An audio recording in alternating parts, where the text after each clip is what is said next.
Welcome to Energy Stew. This is Peter Roth, your host. And I'd like to ask you, you think we're going to become a lost civilization? We're certainly worried about that. All of us are seeing signs of trouble ahead. And maybe we will win. And maybe we'll be one of those civilizations. Well, maybe, I don't know if there are any civilizations that haven't been lost in the past, because we're here now. And there are remnants of many of them, and there are also many that haven't yet been discovered. For good reason. Maybe they have been discovered and we're not supposed to know. Because there's an incredible book about all this. And it's called Lost Civilizations: The Secret Histories and Suppressed Technologies of the Ancients. Wow, this is an amazing book. I'm so fascinated by it. And it's so much information. It's a big, thick book because it has so many details of the past. And the guy who compiled this, along with a previous book called Hidden History. So our author is a man who's been on the show a number of times before. I love talking with him. And we will find out all about this. Jim Willis, welcome back to Energy Stew. Thank you, Peter. Great to be with you, as always. Well, I'm amazed at your dexterity, because we've talked about other things in previous shows, about your own journey in consciousness and in astral travel, all kinds of things. But this is much more didactic in its academic way, because you've really gone into deep details of history to understand what we're dealing with. Yeah, it's been a journey. It really has. Along the way, I've come across people who don't want to get involved with it, who have said, what is history? What's the importance of history to me? I've got my own problems right now, especially in today's world with all the stuff that's going on. And my answer for them is, I'm always tempted just to use a platitude, like those who forget history are destined to repeat it. But those kinds of sayings are there, I think, for a reason, because they're true over and over again.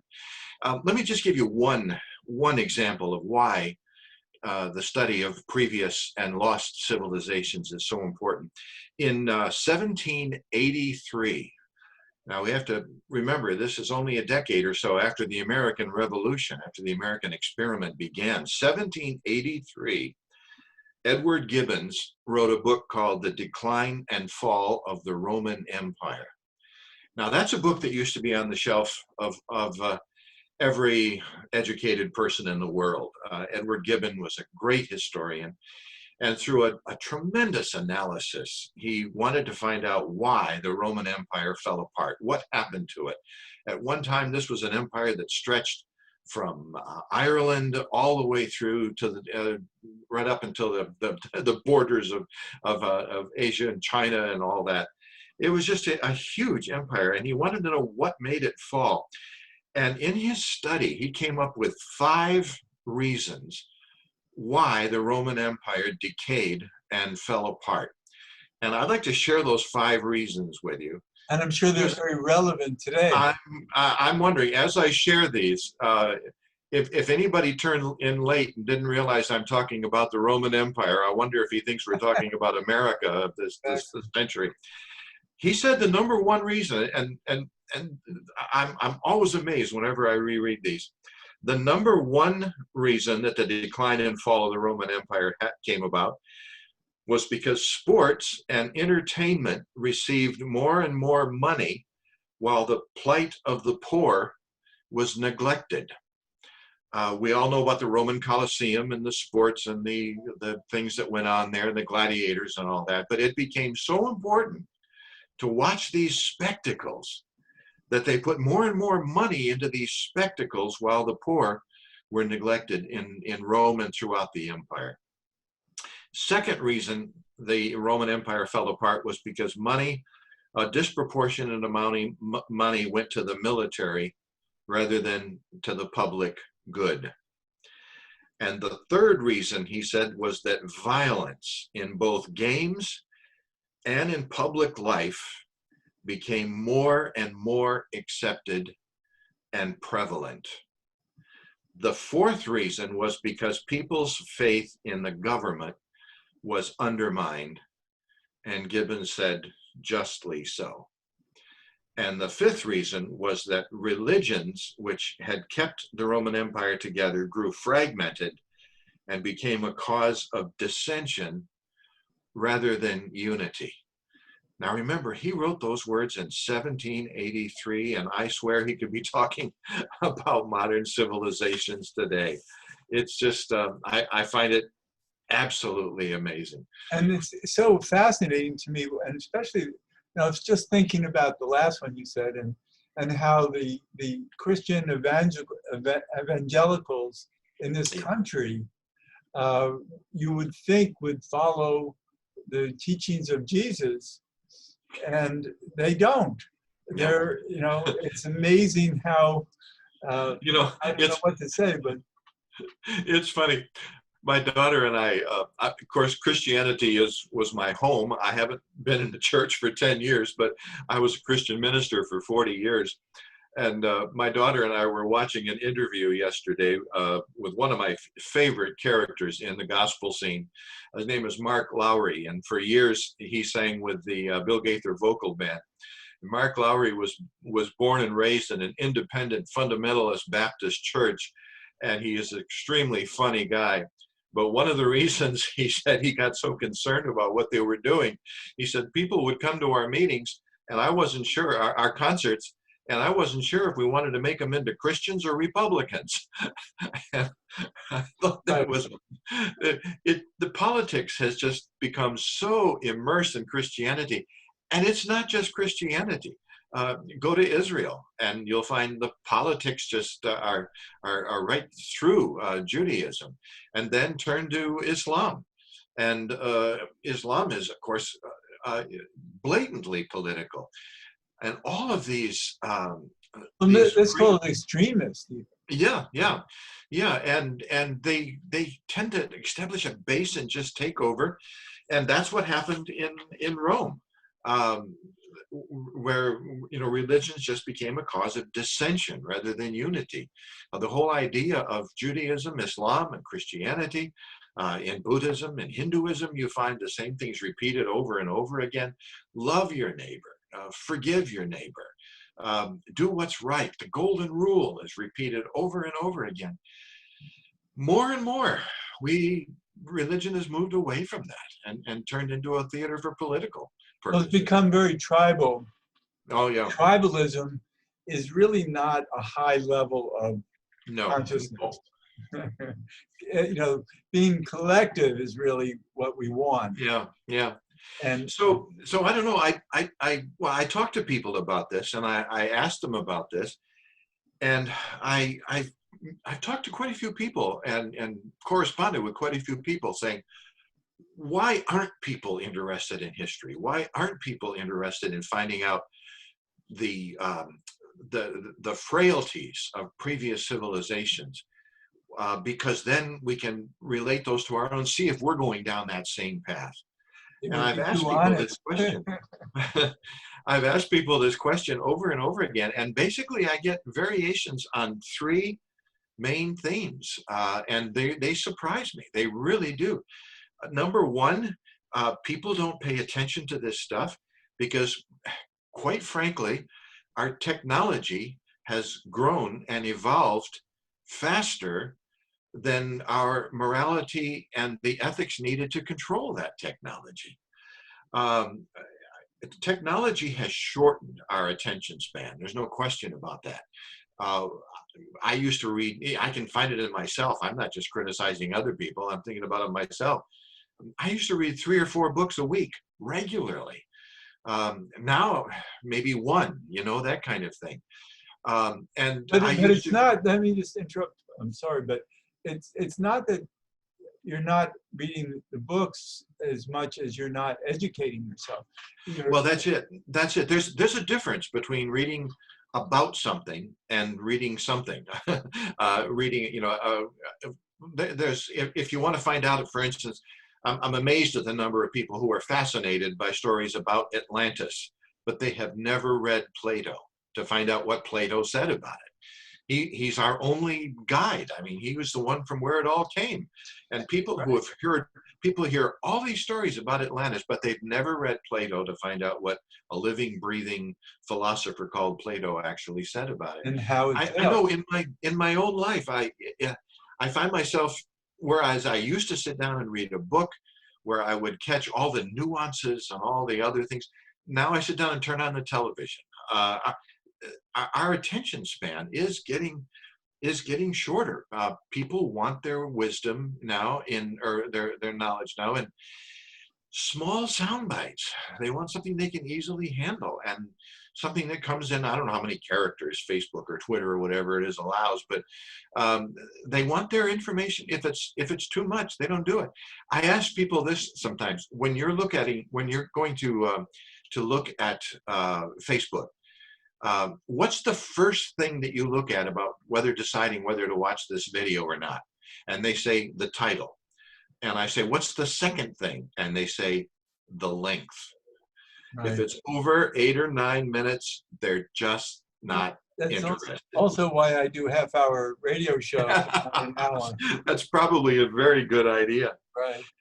But there's another reason too. That was the first reason that technology is shortening our attention span. I mean, it's a wonderful thing. Don't get me wrong. I couldn't write without a computer. I couldn't talk to you without a computer, without technology.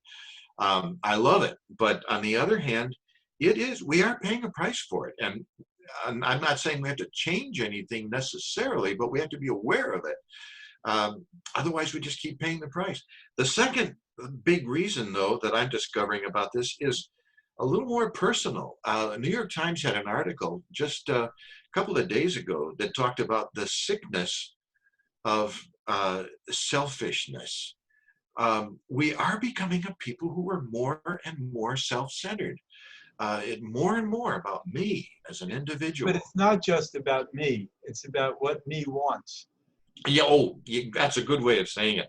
I got a real kick out of this. This was brought into focus so beautifully for me. A couple of days ago, I was watching those terrible scenes coming out of Portland when there were fires and there was the tear gas and the pepper sprays and the protesters and the troops there in camouflage clothing coming, and there were fires burning in the background and everything else. And I was really involved in watching what was happening there when all of a sudden came time for a commercial. And here was this woman on the commercial who was as happy as could be because she just found a new skin lotion that was perfect for her skin, and it made her feel so much better. And I I looked at those, and the contrast, why I felt like you talk about a schizophrenic type crack up with two totally different personalities. How can we as a society go back and forth between here's all of this terrible stuff happening, and then, oh, eat this or get this or do this and you'll be deliriously happy? It's too much for the average person to take. My wife and I were talking about early television. I mean, we're both 75 years old. So we remember the old days of when television first came on, when the Lone Ranger and Roy Rogers and all our favorites. I remember all that. I'm even older than you. Yeah, the Lone Ranger never shot anybody. He just shot the gun out of his hand, or that kind of thing. We realized that tonight, while we're watching television, we can see more murder and mayhem in 2 or 3 hours of television watching NCIS or watching these cop shows or these mysteries, all those kind. We can see more murder and mayhem in a couple of hours in the evening than we saw probably in the first 15, 20 years of our life. Well, this says a lot. Yeah, we just it really says get used to it. About where is society going? What can't we handle about creating peace And Yeah. what can't we handle about slowing down and really getting deeper into meaning? Yeah, that that leads perfectly to the third point I had about why people are not interested in studying this in the past, and that's that today I really I think we have, and I'm not speaking for myself here. I think we have somehow lost the wisdom that you can only get from elders, and we have replaced it with knowledge of with people who are up on the latest technology stuff. I mean, this is definitely a youth culture we live in now, much more than it used to be. People have replaced knowing or knowing with knowing about. We touched on this earlier. It's the difference between knowledge versus wisdom. There's a difference between knowledge and wisdom. Knowledge tells you how to do something. Wisdom makes you ask the question, should you do it? For years, for instance, starting even back in the 70s and the 80s, we knew we were despoiling the oceans. We knew we were filling them with junk. When Thor Heyerdahl made his version, not the Kon-Tiki version, but the Ra voyages, when he sailed from the Mediterranean to America, so across the Atlantic, and he remarked on the fact that there wasn't one single day in the voyage when they couldn't look overboard and see plastic floating on the ocean. And this was how long ago? 20, 30? Oh, 30 years ago, probably, maybe more. I have to look up the dates now. We knew we were doing this. And the Pacific has it even worse. And the Pacific is even worse now, right? Well, we can say the same thing about we knew what we were doing to the environment. We knew that there has to be limits to growth. You just can't base a culture upon growing. But Eventually, there's competition about fixing it. You know, yeah, there are a yeah, lot of people who want to fix it, but they have to compete with the people who don't care. exactly. Yeah, And they have more power. yeah, yeah. And there are more of them. And probably you put all of these together, our shortened attention span, and that me generation, and then wanting to know, wanting to have more to do with knowledge than wisdom. You can have a lot of very smart people who have not yet attained wisdom. And I think, frankly, if you want to make this very practical, let's look at the leaders of the technology revolution, going back to Bill Gates, going back to Mark Zuckerberg and all of the rest. They established these huge platforms, these powerful platforms, when they were very young. They had the knowledge to do that. And I think that's wonderful. But they hadn't yet attained the wisdom. They ran right into the economic world, and they started making all this money, and they made the great leap forward, and they had overnight success, fantastic success, but they hadn't yet lived enough years to garner the wisdom that comes from trying this and failing and seeing what happens when you do this and that. That's why I think one of the most important things we have to do in this society is recapture the idea of the elder, the one who has the wisdom. Yes, but also the word integrity is lost. And I think that's a big player in the future, has to be integrity. Well, I think, yes. Yeah, I think integrity is a product of wisdom, not knowledge. Right. You can use knowledge in a lot of ways where you just bypass integrity. But integrity is something totally different. You can only develop that after years of seeing what happens. And that's where I think the wisdom of the elder comes in so much. I always like to refer to the Mayan calendar and their mapping of civilizations over the last 5,000 years. And they've seen patterns of flow. They're in 360-year segments. Yes. Where empires have grown over a 360-year period and then self-destruct, and then you have to go through another 360 years before new empires start growing again. Yeah. And their mapping actually brings us to this moment in time that we're in, where the last 360 years of empire building self-destructs, and we're in that time now. Yeah, yeah. Think about this in terms of a. Let's go back way back in human history. Let's go back to the times when people's entertainment at night after the day's activities were over consisted of sitting around a campfire and listening to elders tell stories. Now, some of these stories were fantastic, some were entertaining, some were filled with knowledge. It's amazing the history many elders have had. Yeah, yeah. And they would hear who they were. They would hear their history based on the wisdom of people who had lived it and who had heard the stories and everything else. Now, how do we get our entertainment? Well, we send the kids off to watch TV. We used to send them off to read books, or we used to read books. We don't even do that anymore. When I was on my bicycle trip cross country, I made a couple of them now from the West Coast to the East Coast. And I was amazed when I first started to notice that something was missing. And when I went through all these small towns, now this was back in the 70s, so there were still some small towns on the back roads. And I wondered what was missing. And then all of a sudden it hit me. Nobody builds a house with a front porch anymore. People don't sit out on the front porch and talk in the evening. Yeah. They go to their own places, and the kids have a TV because they want to watch what they want to watch, and the adults have a TV because they want to watch what they want to watch. And they just don't mix anymore. And after a while, the kids began to rebel and the elders began to rebel. And granted, they've always done this, but I think the classic example of this is to go back to that wonderful show that we had back in the 70s. Remember All in the Family, when Archie Bunker and Meathead sat there arguing with each other, but at least they were talking to each other. We don't even hardly do that anymore. You know, amazing. I remember my grandparents lived in the Bronx. And they never had a TV, of course, and I don't even know if they had a radio.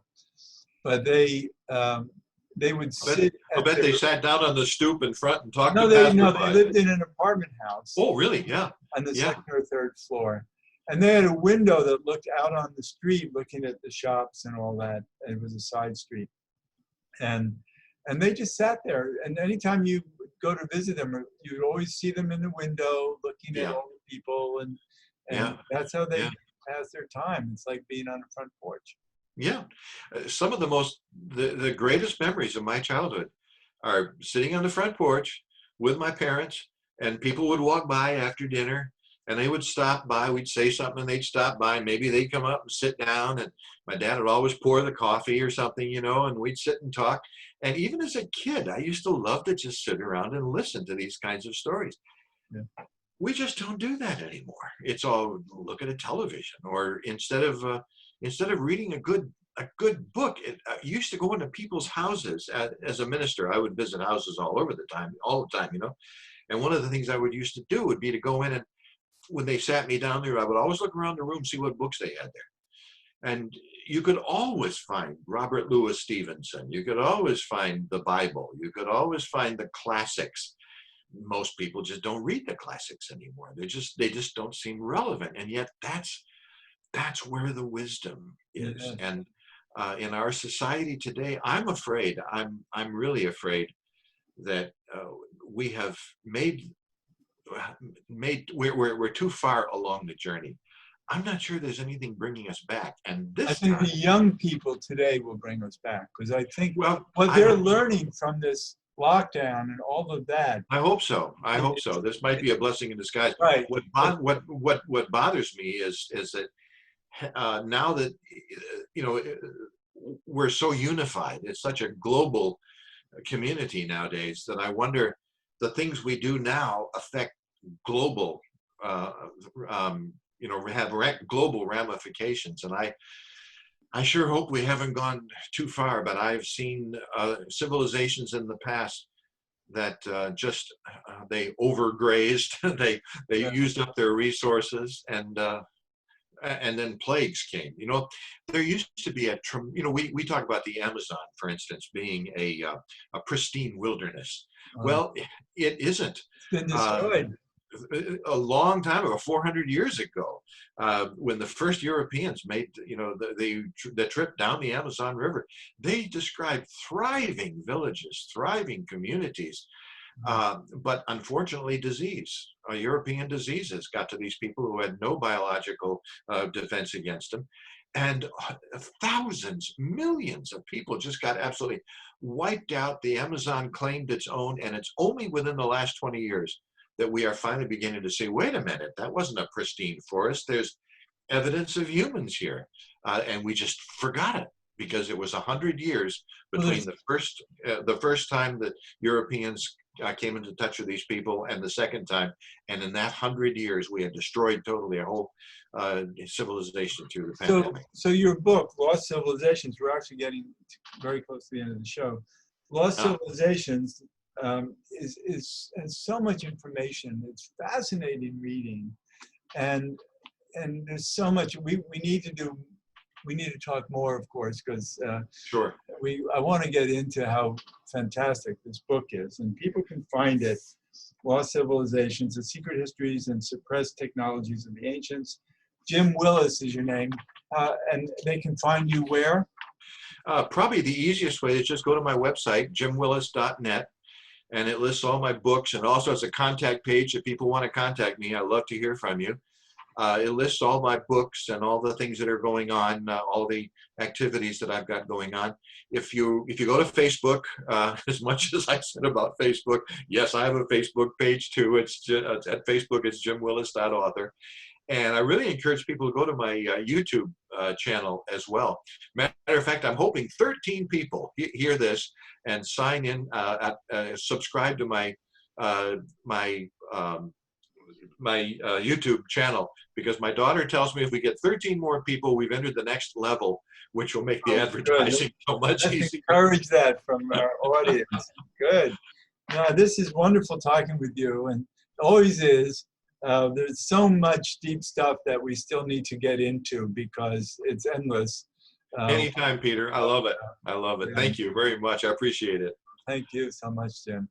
And this is Peter Roth, your host of Energy Stew at prn.fm. I can be reached at peter@heartriver, HEART river.org. I'd love to hear from you, and thanks so much for listening.